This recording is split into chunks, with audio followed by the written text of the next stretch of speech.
खबरों में बने रहने के लिए बेल आइकन दबाएं और फर्स्ट इंडिया न्यूज को सब्सक्राइब कीजिए।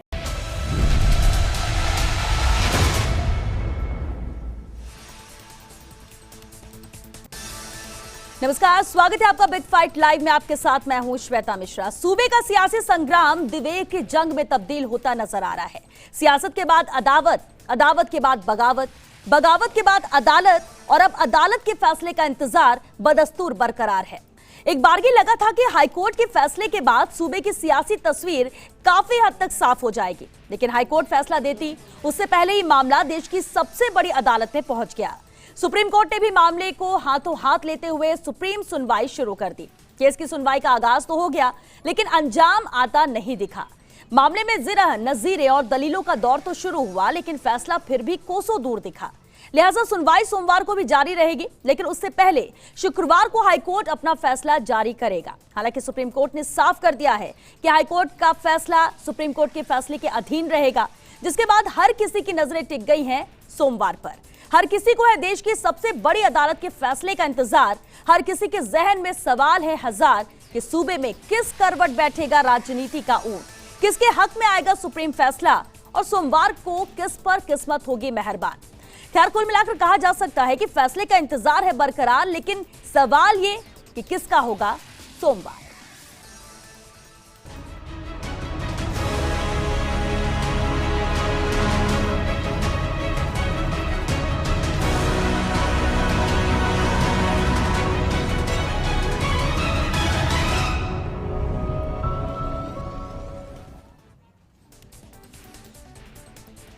जारी है सुनवाई, सुप्रीम फैसले का इंतजार। राजनीति के गलियारों में सवाल है बरकरार। हाईकोर्ट के फैसले का क्या होगा असर? सोमवार को किसकी होगी सियासी सहर? और सबसे बड़ा सवाल, इंतजार बरकरार, किसका होगा सोमवार? बिग फाइट पे बहस आज जिसे हैं मुद्दे पर, और बहस के लिए हमारे साथ बेहद खास मेहमान मौजूद हैं। चलिए उनसे रूबरू करा दें आपको। हमारे साथ बीजेपी नेता पंकज जोशी जी हैं, वामदल नेता भंवर सिंह शेखावत जी हैं, अधिवक्ता हेमंत नाहटा जी हमारे साथ हैं और बीजेपी विधायक मदन दिलावर जी भी हमारे साथ हैं। आप सभी का बहुत स्वागत है बिग फाइट लाइव में। शुरुआत हेमंत जी आपसे ही करते हैं। जिस तरह से पूरा सियासी घटनाक्रम हुआ, इसके बाद हाईकोर्ट के बाद स्पीकर की तरफ से एसएलपी सुप्रीम कोर्ट में आज सुनवाई होती है और अब सुप्रीम कोर्ट की सुनवाई सोमवार तक के लिए टली है। सोमवार को फिर सुनवाई होगी, लेकिन कल हाईकोर्ट में भी सुनवाई होनी है क्योंकि फैसला आना है। अब ऐसे में इस पूरे जिस तरह से ये मामला कोर्ट तक पहुंच चुका है, क्या नजर आता है? क्या आपको कहीं लूप होल नजर आता है या आपको लगता है कि इसी दिशा में ये कार्रवाई होनी चाहिए थी और वैसे ही हुई है, या कहीं कोई कमी, या अब इंतजार लंबा होगा? क्या लगता है कि सोमवार हो या फिर शुक्रवार, हाईकोर्ट हो या सुप्रीम कोर्ट, नजरें सिर्फ इन्हीं दोनों की फैसले पर है? कोर्ट में जब भी कोई केस फाइल होता है तो उसकी एक निर्धारित प्रक्रिया है। एक निर्धारित प्रक्रिया से गुजरकर और वो फैसले की स्टेज पर आता है। उसके बाद फिर आगे की प्रक्रिया भी निर्धारित है। अगर फैसला आपके पक्ष में है और दोनों पक्ष उससे संतुष्ट हैं, तो या जो भी असंतुष्ट पक्ष होगा वो उसकी आगे अपील, रिवीजन जो भी मेंटेनेबल होगी वो करेगा। और जब सिंगल बेंच से उसको अपेक्षित न्याय नहीं मिलेगा तो वो ऑनरेबल डिविजनल बेंच के समक्ष जाएगा और वहाँ से नहीं मिलेगा और फिर भी वो असंतुष्ट रहा तो वो सुप्रीम कोर्ट के समक्ष अपनी याचिका पेश करेगा। ये एक निर्धारित प्रक्रिया है। लेकिन ये जो इस तरह के मैटर्स हैं, जो पब्लिक इंपॉर्टेंस के मैटर हैं, हाई प्रोफाइल केसेस हैं, इनमें कई बार ये प्रक्रिया शॉर्टकट इसमें लगाने का प्रयास भी होता है क्योंकि स्टेक्स बड़े हाई हैं। और देखा जाए तो पूरे राजस्थान की जो पूरी एडमिनिस्ट्रेशन है, जो पूरी गवर्नेंस है, वो दांव पर लगी हुई है। पिछले लगभग 1 महीनों से गवर्नेंस के नाम पर कोई एक्टिविटी नहीं है और पूरा सेक्रेटेरिएट प्रैक्टिकली जयपुर से बाहर शिफ्ट हो चुका है। ऐसी स्थिति में जो जुडिशियल प्रोसेस चल रहा है, डेफिनेटली उसके अंदर काफ़ी एक्सपीडियंसी की आवश्यकता होती है।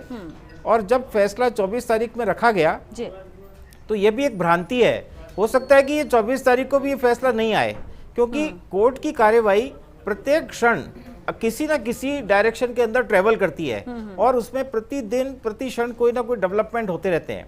फॉर एग्जाम्पल, अभी जो पिटिशनर है उनकी तरफ से यूनियन ऑफ इंडिया को इम्प्लीट करने की एप्लीकेशन लगाई गई है। तो अब यूनियन ऑफ इंडिया की तरफ से जब लर्नेड एडिशनल सॉलिसिटर जनरल या उनके कोई भी अधिवक्तागण वहां उपस्थित होंगे तो ये उनका अधिकार है कि वो याचिका की प्रतिलिपि प्राप्त करें और उनमें से क्या क्या बिंदु विभिन्न पक्षकारों ने उठाए हैं उनका मनन करें और चूंकि मामला इतना महत्वपूर्ण है कि कॉन्स्टिट्यूशनल प्रोविजन को चैलेंज किया गया है, तो यह भी संभव है कि इसमें यूनियन ऑफ इंडिया के ऊपर से काफी विचार विमर्श करने के पश्चात कोई जवाब पेश करने का समय भी लिया जाए।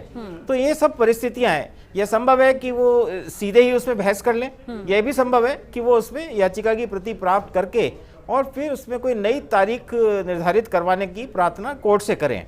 कोर्ट ऐसे मौके पे, जबकि एक संवैधानिक प्रावधान को चुनौती दी गई है, तो निश्चित रूप से भारत सरकार का और भारत संघ का जो भी इसमें व्यू है उसको रिकॉर्ड पे लेना चाहेगी। ऐसी स्थिति में यह नहीं कहा जा सकता कि कल ही फैसला आ सकता है। आ जाएगा तो बहुत श्रेयस्कर है, लेकिन ये इतना ही संभव है कि कल नहीं भी आए।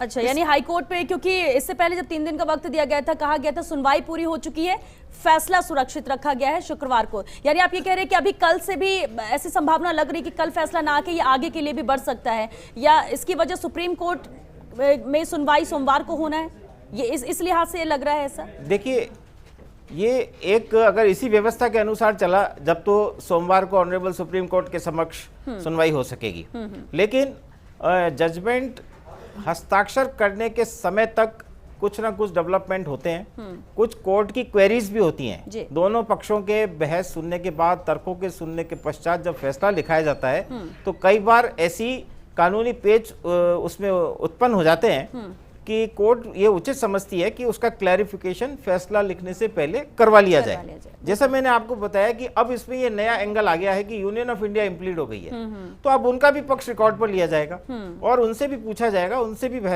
उनके भी तर्कों को सुना जाएगा और उसके बाद जो अल्टीमेट पिक्चर बनेगी उसको ध्यान में रख के फिर फैसला होगा। और इसी फैसले को लेकर अब फिर सुप्रीम कोर्ट में, तो सुप्रीम कोर्ट में फिर मंडे को केवल एक प्रोसीजरल पार्ट होगा मेरे विचार में, क्योंकि ये फैसला, इसकी प्रमाणित प्रतिलिपि वहां चैलेंज होगी दोनों पक्षों में से जिसके भी पक्ष में ये फैसला होगा, और ये पूरा फैसला वहां कंसीडर होगा। जी जी बिल्कुल, और इसलिए ऐसा लग रहा है कि कल फैसला आ जाए, ऐसा संभावना ये भी कि आगे के लिए भी चल सकता है। पीसीसी उपाध्यक्ष और मीडिया चेयरपर्सन अर्चना शर्मा जी भी हमारे साथ जुड़ चुकी हैं। अर्चना जी, आपका भी बहुत स्वागत है। अर्चना जी, राजनीति संकट जो प्रदेश में आ रखा है और शुरुआत जिस तरह से कांग्रेस के अंदरूनी कलह की बात कही जा रही है, विधायक अलग होते हैं, मामला सुप्रीम कोर्ट तक पहुंच चुका है। माना कि इंतजार सभी को है कि सुप्रीम कोर्ट क्या इस पर फैसला लेती है या हाई कोर्ट में कल क्या फैसला लिया जाता है, लेकिन इन सभी पूरी तस्वीरों को देखा जाए, कांग्रेस क्या मानकर चल रही है? कांग्रेस किस तरह के फैसले का इंतजार कर रही है और क्या आपको लगता है कि फैसला आपके पक्ष में आएगा जिस तरह से अब तक पूरा प्रोसीजर चला है, प्रोसीडिंग चली है?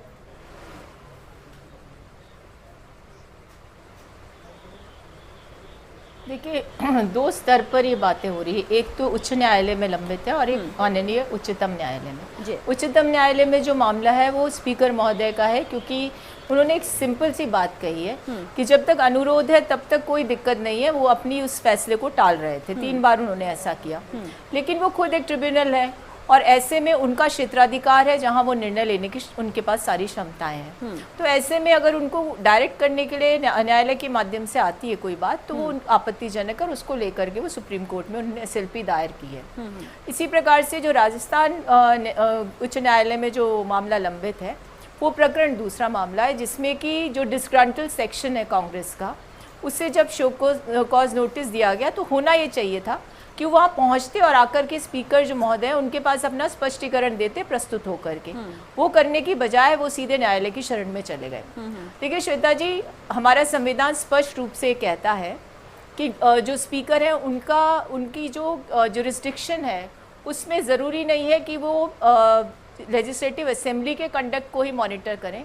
यदि किसी पार्टी के विप को ऐसा लगता है कि उसके जो सदस्य हैं उन्होंने उल्लंघन किया है, तो उनके एक्शन इम्प्लीकेशन इनसाइड और आउटसाइड दोनों को मॉनिटर करना, उसे जवाब लेना उनके क्षेत्राधिकार में आता है। तो मुझे लगता है कि ये जो व्यवधान आया एक तरीके से 19 विधायकों के माध्यम से, वो किसी न किसी तरीके से समय को एक तरह से अपनी तरफ खींचना या समय को इस तरह से निर्धारित करना ताकि वो किसी ना किसी प्रकार से संभावनाओं को जो तलाश है उसमें उनको सफलता मिल सके। ठीक है। तो मुझे नहीं लगता कि उनको किसी प्रकार की सफलता मिलेगी, क्योंकि नंबर्स हमारे पास हैं और आपको पता है कि मुख्यमंत्री जी ने गवर्नर साहब को एक एंडोर्समेंट लेटर दिया 109 विधायकों का। तो वो स्थिति तो है नहीं कि हमें किसी प्रकार का कोई खतरा है सरकार को लेकर, लेकिन निस्संदेह इस जो पूरा घटनाक्रम है बिल्कुल अर्चना जी, और आज मुख्यमंत्री अशोक गहलोत ने भी ये बात कही कि हमारे पास नंबर्स हैं, हम सभी विधायक एक साथ हैं, सत्यमेव जयते, सत्य की विजय होगी और इसलिए आश्वस्त है कि जो भी फैसला आएगा वो उनके फेवर में आएगा, प्रदेश में सरकार स्थिर है, ये मुख्यमंत्री अशोक गहलोत ने कहा।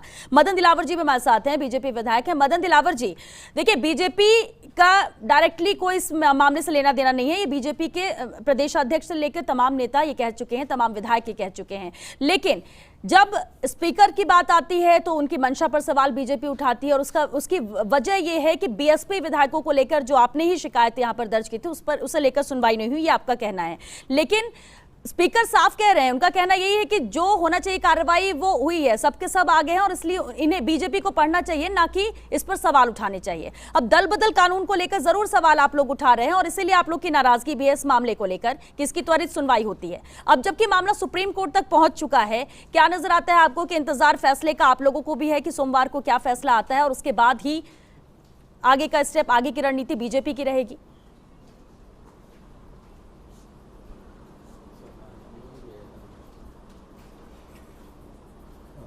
माननीय अध्यक्ष महोदय के ऊपर संदेह इसलिए पैदा होता है कि मैंने 13 मार्च को और एक अपील दी थी उनको कि जो बहुजन समाज पार्टी के विधायकों का विलय हुआ है वो गलत हुआ है, पर आज लगभग 130 दिन हो गए हैं, आज तक माननीय अध्यक्ष महोदय ने इस पर कोई कार्रवाई नहीं की। उनको मेरी अपील को का निस्तारण करते, निरस्त करते या कोई निर्णय देते, लेकिन कोई उन्होंने उस पर निर्णय नहीं किया है। लेकिन कांग्रेस के मुख्य सचेतक ने उनको निवेदन किया और उन्होंने रातों रात 10 बजे विधानसभा का ऑफिस खोल करके और उनका ऑर्डर जारी किए और ज़ोकोज नोटिस दिया और रातों रात जाकर के और उनके घरों पर चस्पा करने की किया गया। मैं समझता हूँ ये न्याय नहीं है। वैसे हमारे जो माननीय अध्यक्ष महोदय बहुत अच्छे हैं क्योंकि वो त्वरित न्याय में विश्वास करते हैं। पता नहीं क्या उनसे भूल हो गई या क्या हुआ कि उन्होंने मेरे निवेदन को और नजरअंदाज करके और 130 दिन होने के बावजूद भी उन्होंने ध्यान नहीं दिया है। ठीक है, ये हमारे लिए चिंता का विषय भी है और निराशा का विषय भी है। लेकिन ये जो अंतर्कलह चल रहा है कांग्रेस में, इससे हमारा कोई लेना देना नहीं है। इनका झगड़ा है, ये झगड़ा करते रहे, उससे हमारा क्या लेना देना। उनकी पार्टी अलग है, हमारी पार्टी अलग है। लेकिन फायदा तो होगा ना, सरकार स्थिर रहेगी या विधायक कौन किसके साथ जाता है, बीजेपी में शामिल होने की बहुत सारी बातें। देखिए फायदा तो होगा मदन जी। अब अगर ये कहें आप कि हमें इसका लेना देना नहीं, तो वही मैंने पहले ही कहा कि डायरेक्टली लेना देना नहीं हो, लेकिन इनडायरेक्टली पूरी नजर है और ये हर दिग्गज नेता बीजेपी का कह भी चुका है। वापस आपके पास लौटेंगे भंवर सिंह जी, बीजेपी का कोई लेना देना नहीं है, फायदा नुकसान, क्योंकि अब फैसला जब भी आएगा हर किसी की नजर इसलिए टिकी कि इस फैसले किसके पक्ष में जाता है और जिसके पक्ष में नहीं जाता है वो आगे क्या रणनीति बनाता है, लेकिन नुकसान जनता को तो हो रहा है इस पूरे प्रकरण में। इसमें कोई दो राय नहीं है। अभी जो हालात चल रहे हैं उसमें जो प्रदेश की जनता को जरूरत है उन सब तमाम चीज़ों पर कोई ध्यान नहीं हो रहा। टिड्डी बहुत बड़ी तादाद में आई हुई है, बिजली के बिलों को लेकर जनता बहुत पीड़ित है इस समय, और आप देखिए कि हालत ये हो रही कि लोग बिल जमा नहीं करा पा रहे। गरीब लोग, उनको तनख्वाह नहीं मिल रही, वेतन नहीं दिया जा रहा है, जहां वो नौकरी कर रहे थे वहां से वेतन नहीं है। काफी लाखों लोगों को राजस्थान में नौकरियों से निकाल दिया। देश में ठीक तभी होगा जब सरकार स्थिर हो जाए और ये सब संकट जो है ये संभव हो पाते हैं। इसमें कोई दो राय नहीं कि सरकार एक स्थिर सरकार हो तभी वो कार्रवाई कर सकती है, लेकिन अभी सरकार स्थिर बन रही है, उसको अस्थिर करने का काम भारतीय जनता पार्टी लगातार कर रही है। वो कह रहे हैं अभी मदन दिलावर जी हमारा कोई लेना देना नहीं है, सारे तो खेल उन्हीं का रचा हुआ भाई। पीएम केयर फंड से पैसा आप ही तो 25-30 करोड़ एक विधायक को दे रहे हो, जब दिल्ली में पेमेंट कर रहे हो, श्रीनगर में जाके पेमेंट कर रहे हो, वो कौन पेमेंट कर रहा है? वो भारतीय जनता पार्टी। लेकिन कोई प्रूफ नहीं है, ये भी कहना है। देखिए आप बताओ, भ्रष्टाचार का प्रूफ तब तक नहीं होगा देश में जब तक उसके लिए कोई कार्रवाई ना हो। आज इसलिए प्रूफ में बता रहा हूं कि आज पीएम केयर फंड की ऑडिट क्यों नहीं कराते, कैग से क्यों नहीं करा रहे, संसदीय समिति से मना कर दिया ना, यही तो कारण है सबसे बड़ा। और आपको पता है कि आज दल बदल कानून के तहत यह कार्रवाई नहीं हो सकती, इसलिए कर्नाटक में भी यही खेल खेला गया कि रिजाइन कराओ।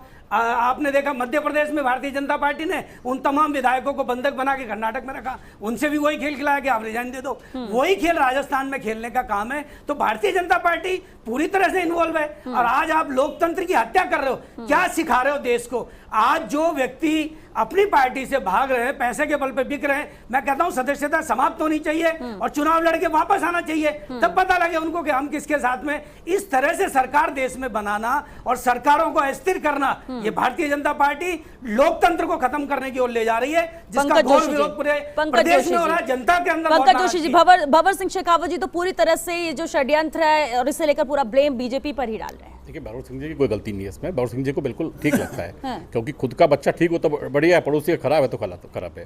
क्योंकि जब 6 विधायक जब आए, पार्टी किसके सिंबल पे जीते थे भाई, और किसकी पार्टी थी? क्या राष्ट्रीय जनता? क्यों नहीं बोले उस टाइम? तो आप कह रहे हैं वो ऐसे कर रहे हैं, नहीं वो कह रहे हैं वो बीजेपी ऐसे कर रही है, लेकिन ये तो ईमानदार है साहब, इनकी तो सरकार स्थिर रहनी चाहिए। इन्होंने ये नहीं कहा, उस दिन नहीं कहा ये आज तक जो है करीबन उनको मिलाए हुए 6 महीने हो गए। लेकिन भंवर सिंह जी की पार्टी का कोई स्टेटमेंट आपके पास आया हो तो बताइए मुझे।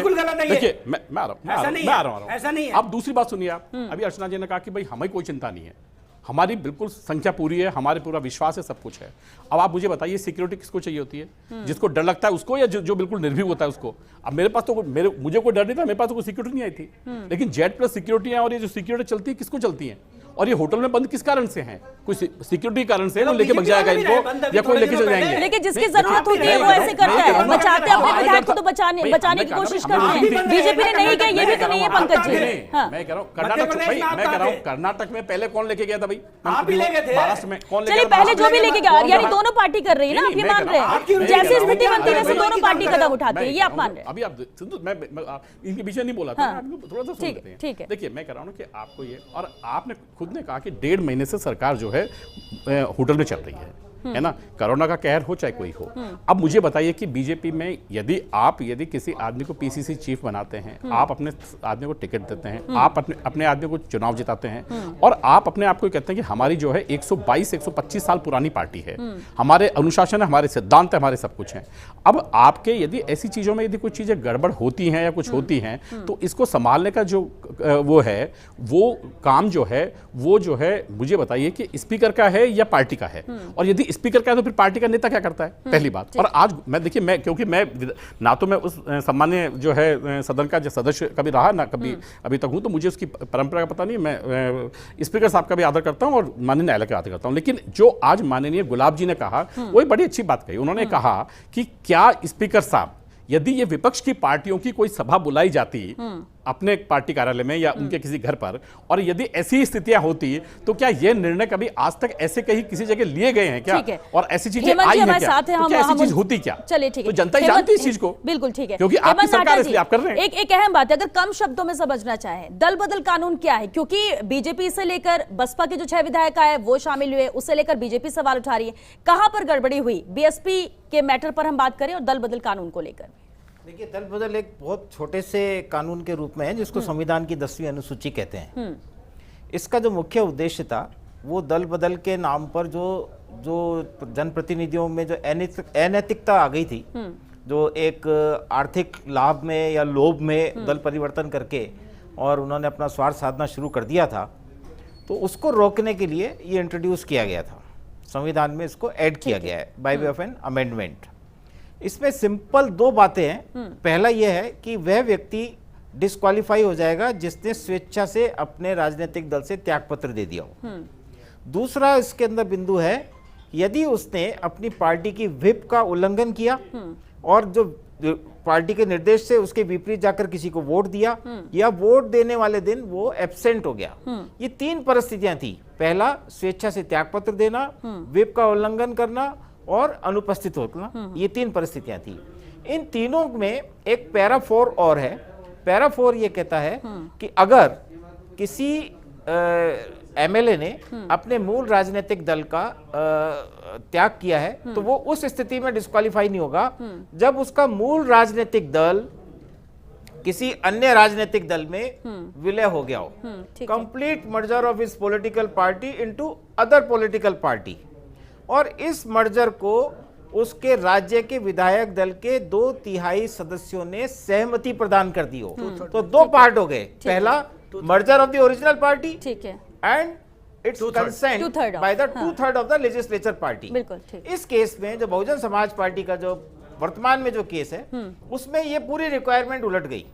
इसमें मूल राजनीतिक दल तो है बहुजन समाज पार्टी, वो अपनी जगह कायम है, मायावती जी के अपनी जगह कायम है, और उनका राजनीतिक दल, संगठन और उनका रजिस्टर्ड कार्यालय, उनका इलेक्शन सिंबल सब अपनी जगह कायम है।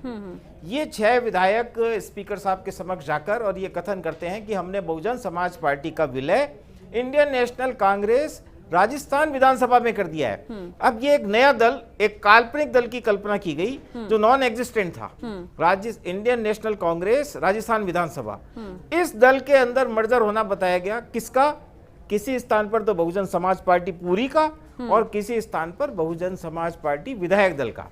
तो ये एक मैकेनिज्म था कानून के प्रावधानों से बाहर निकलने के लिए और संवैधानिक प्रावधानों को धोखा देने के लिए ये एक पूरी व्यवस्था रची गई। हेमंत जी, ये जो अलग से आपने कहा कि काल्पनिक नाम देकर और इसमें मर्जर बताया, दो चीजें समझना चाहेंगे। एक तो आपने बताया कि बहुजन समाज पार्टी बिल्कुल वो नेशनल लेवल पर है और वो, लेकिन क्या ये स्टेट वाइज अलग अलग नहीं होता है कि अगर बीएसपी का ज्यादा स्कोप, जैसे यहाँ पर अगर हम राजस्थान की बात करें, बीजेपी कांग्रेस 2 बड़ी पार्टियां हैं, सबसे ज्यादा यहाँ से कैंडिडेट आते हैं, बाकी पार्टियों के बहुत कम नंबर्स हैं लेकिन है उनकी प्रेजेंस है, जैसे बसपा की मान लीजिए 6 जीत कर आते हैं। तो ये क्या स्टेट वाइज ये मेंशन नहीं किया जाता या फिर ये जो पार्टी है फिर वो नेशनल लेवल की हो उसके अकॉर्डिंग ही होगा? रिप्रेजेंटेशन ऑफ पीपुल एक्ट के अनुरूप ये सारा कार्य होता है। और चुनाव आयोग में 2 क्लासिफिकेशन होते हैं, एक तो होता है नेशनल लेवल पार्टी और एक होता है स्टेट लेवल पार्टी, इसको रीजनल पार्टी के पॉपुलर शब्द के रूप में कहते हैं। तो वहां पर रजिस्ट्रेशन ही इस तरह का है।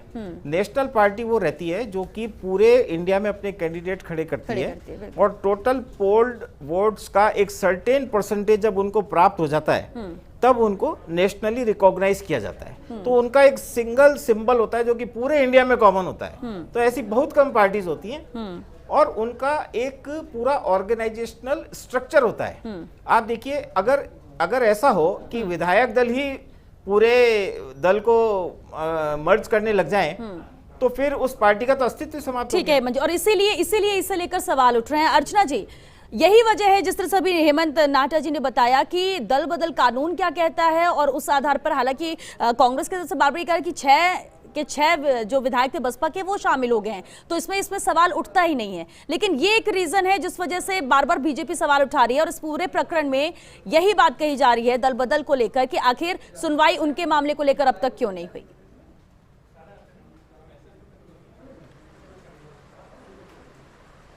देखिए श्वेता जी, बसपा को लेकर स्थिति ऐसी बन पड़ी थी लोकसभा चुनाव में कि जितना परसेंटेज ऑफ वोट उनको मिलना चाहिए था, मिला नहीं। और एक बार की तो शायद मुझे जहाँ तक जानकारी है, इनके नेशनल पार्टी होने पर भी खतरा मंडरा रहा था।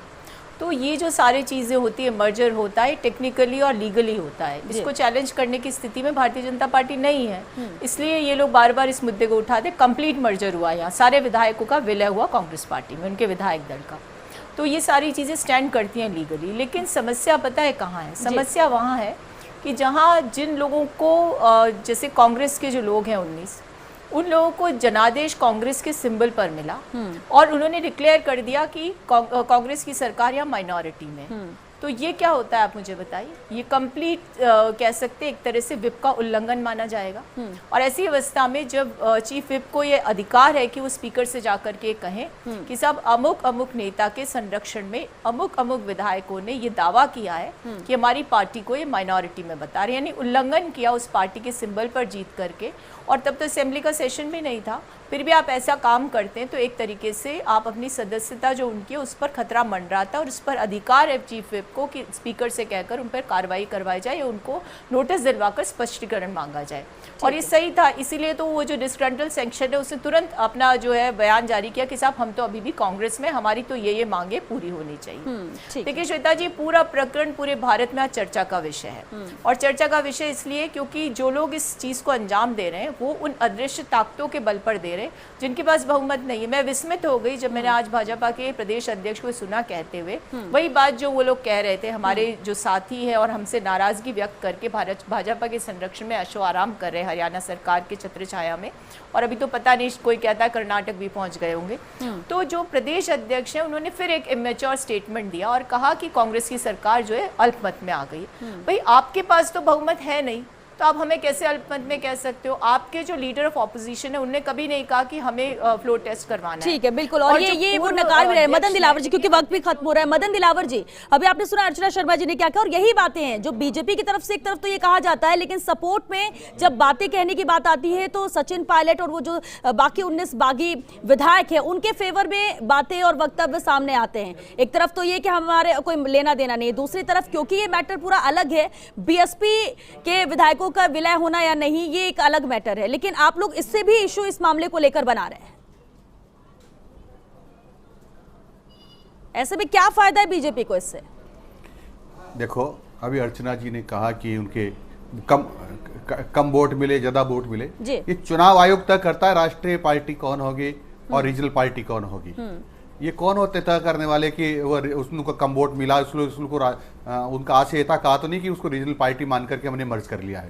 ये गलत बात है। दूसरा, हम ये कह रहे हैं कि जो हमारे ऊपर आरोप लगा रहे हैं लगातार कि हमारा कोई लेना देना नहीं, लेकिन इतना लेना देना है, इतना लेना देना है कि राजस्थान की जनता को कोई परेशानी ना हो और स्थिर सरकार रहे।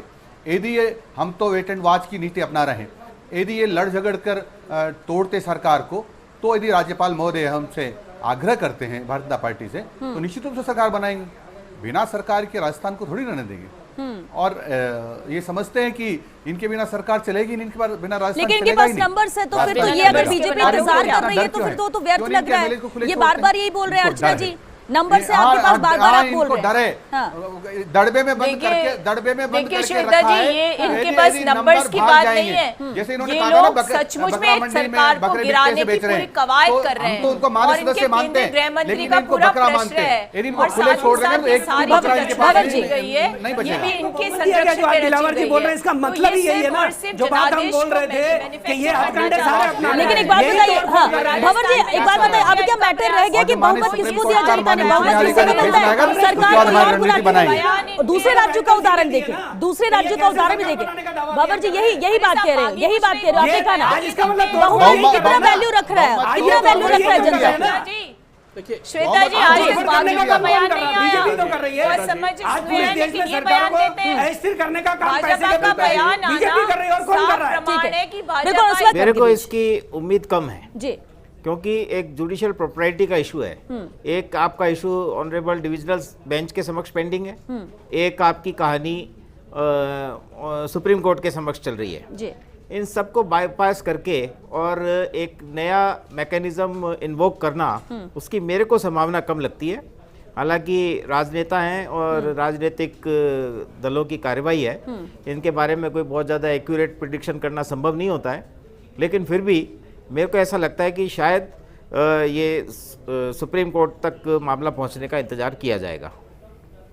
जी बिल्कुल, लेकिन ये एक अहम बात है। लेकिन श्वेता जी, मैं बताना चाहूंगा इसके अंदर जी कि बुला सकते हैं सत्र और बुला लेना चाहिए। उनके पास में संपूर्ण बहुमत है, विप जारी करेंगे तो अभी जो प्रोटेक्शन उनको कोर्ट से मिल गया 19 विधायकों को, वो प्रोटेक्शन विप जारी करने के बाद खत्म हो जाएगा और उनके पास बहुमत भी है। अगर वो बीजेपी से साथ मिलके वोटिंग भी करेंगे तो बहुमत दोनों का मिलके नहीं बनेगा, 72 + 19 होके भी बहुमत नहीं बनेगा।